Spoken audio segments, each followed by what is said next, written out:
প্রত্যেক ঘরে ঘরে পানি ঢুকে এমন অবস্থা, মানুষ বাইরে না পারে অবস্থা। পানির ধারণা আধা জ্ঞান মেদিন নষ্ট গিয়ে আরো হস্ত আছে আর প্রায় সিরাউন্ডে এসেছি গাড়ি রাঙ্গায়। দর্শক এই মুহূর্তে আছি সাতকানিয়া উপজেলার এই যে সাতকানিয়া স্টেশন নতুন যে কেরানীহাট সড়ক আছে, এই সড়কের মধ্যে আমি বর্তমান অবস্থান করি। অনার দেখতে লাগবেন আর পিছনে কিন্তু হাঁটুর উপরে কিন্তু পানি আছে এবং এই এলাকার অধিকাংশ অঞ্চল কিন্তু পানির মধ্যে তলিয়ে গিয়ে এই যে টানা বাড়ি বর্ষণের কারণে এবং এই এলাকার কিছু মানুষের সাথে হতাহইয়মি তার বর্তমান পরিস্থিতি কি এবং পানির অবস্থার মধ্যে তার কি দুর্বিষহ জীবন যাপন চলার বিস্তারিত বিষয়গান তার মুহূর্ত নেই অনার সময়। বর্তমান অনার কি অবস্থা এখন পানির মধ্যে পৌঁছায়? আমরা তো আজ 3 দিন পর্যন্ত মানে পানি যে বন্দি আছি ভাই, আর মানবতার জীবন যাপন করি বেশি হস্টেল নিয়ে সরকারের মানুষ বিশেষ করে সরকারের মানুষ বেশি হস্টেল নিয়ে আছে না। এখনো পর্যন্ত গণসংস্থা আর আর আর হাসে অনেকে সহযোগিতার মানে হাত নেওয়া বাড়ায়। আর আজ 3 দিন পর্যন্ত আর এলাকার মধ্যে পানি প্রত্যেক ঘরে ঘরে পানি ঢুকে এমন অবস্থা, মানুষ বাইরে না পারে অবস্থা।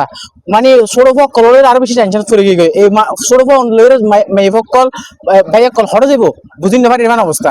আর মানে এখন আর হাসে অনেকে সহযোগিতা হাত নেওয়া বাড়ায়, ইয়ে নয় আর বড় দুঃখের বিষয়। পানির ধারণা আধা জ্ঞান মেদিন নষ্ট গিয়ে আরো হস্ত আছে আর প্রায় সিরাউন্ডে এসেছি গাড়ি রাঙ্গায়। এখনো হনমিকে দেওয়ানো হয় 2-1 গাড়ি পাশখালি গিয়ে আরেক গাড়ি আরেকটা আগে গই আর পারে হলে 6-7 নম্বর এফসি গাড়ি রাঙ্গা এটা যেতে আর কি। দর্শক অনারা দেখতে লাগবেন যারা ত্রাণ দিবে লাইসে ইতারার গাড়িও কিন্তু পানির মধ্যে আটকে গিয়ে গই ইতারা ঠেলি এনে হনরহম করে এনে গাড়ি জ্ঞান এই যে যারা শুকনো অবস্থা আছে এটা লই এসে, তবে তারাও কিন্তু ত্রাণ বিতরণ করে না পারে পানি হানলে পাইছে কেন এই তখন ওনার গাড়ি হলদি পানি তত কাইয়ারে নষ্ট হয়ে যায় এখন আর ফিকে ফেল জানো ফের আর যাবে না আর যেন গাড়ি রাঙ্গা আমরা আসলে কিন্তু হতুন আর আসলে কি তো না বাসকালিত তো বাসকালের তুন জি সাতকানি এর সুন্দর দিবে জি সাতকানি এসে বলতো না আর যেনতে গাড়ি রাঙ্গা গোলাঘাট বাজার এটা আর সাতকানি সদরই নিবন্ধন মানুষ কিন্তু আর এখনো মানুষ বেগুন করবন্দি পানির লাই বাইরে না পারে পানি বেশি তো আর এখনো পর্যন্ত অসহায় অবস্থাতে আছি। আর সরকারি ভাবে আর এখনো সাহায্য সহযোগিতা কোনো কিছু না পায়, এখনো বেগুন রান্না বান্না করার মতো এ ধরনের কোনো ব্যবস্থা আর নেই। এন্ডে আসলে মানুষ বেশি হস্তত আছে আর কি পানিবন্দি অবস্থাতে আসলে মানুষের পরিস্থিতি দেখতে দেখবেন এন্ডে মানে মানুষ ঘরের টাইপের অবস্থা নাই আপাতত, তাহলে মানুষ মারিয়ে জাল দিয়ে মাছ স্যার আর কি।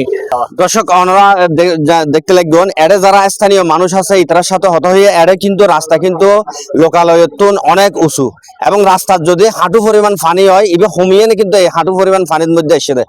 তবে গত হালিয়ে এবং তারাগুদ্দিন এড়ে 1 কোমর পর্যন্ত পানি আছে, মানুষ চলাচল করে না পারে এবং বর্তমানেও মানুষের বাড়িঘর আজ পর্যন্ত পানি ন নামে। তবে এই এলাকার মানুষ সকলে এখন অনাহারের দিন যাপন করে, তারা রান্না বান্না করিবার মতো অবস্থা নাই।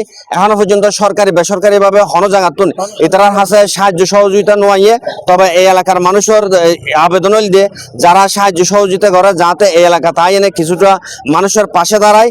যদি পাশে দাঁড়াইলে হয়তো তারা অন্তত পক্ষে শুকনো খাবার হাইয়ে নইলেও এই বিপদের মধ্যে তারা জীবন যাপন করে থাকবে বলে আরো জানাইয়ে। এবং সাতকানিয়ার মধ্যে বিভিন্ন জায়গাত কিন্তু আসিদের এই যে সাতকানিয়া চুনইতে কেরানীহাট যে সড়ক আছে এই সড়কের মধ্যে তবে লোকালয়ের মধ্যে হাঁড়িয়ে না প্রবেশ করিবার মতো অবস্থা নাই, নৌকালয়ে নেই কিন্তু লোকালয়ের মধ্যে প্রবেশ করা পড়বে, যার কারণে হয়তো আমরা অনেকটা করুণ চিত্র ওনার কাছে তুলে ধরে দিতে পারি।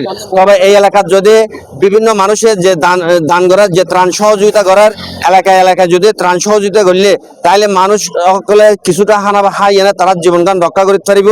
এনে আসিল আর আছে সর্বশেষ সংবাদ সাতকানিয়া তুন দেশপ্রিয় বড়ুয়া C+ TV সাতকানিয়া।